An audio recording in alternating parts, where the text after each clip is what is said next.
अस्सलाम वालेकुम दोस्तों तुसां सारा चैनल देखते पे वेला मिस्त्री।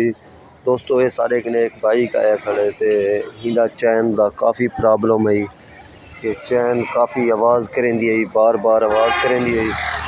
तो असा चैन कवर खोले तो दोस्तों ये देखो लाक दा ये हालात है दोस्तों, लाक इंदा बिल्कुल टुटा हुआ है तो ये वजह तो चैन आवाज़ भी करेंदी है ते चलते हुए काफ़ी प्रॉब्लम करेंदी है दोस्तों। ऐसा सेट करने पे तो दोस्तों कोशिश की करो, अगर चैन आवाज़ करेंदी भी है एक दफ़ा तुसा टाइट करवाए तो सेट नहीं आती पई तो वल उसके बाद चैन कवर ना उतार ते लाजमी चेक करवाया करो कि कोई लाक दा मसला कोई घुरी दा मसला वगैरह तो नहीं।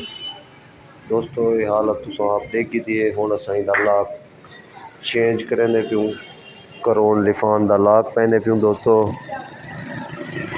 ये देखो दोस्तों ये सारा लाक करोन लिफान दा पै गए।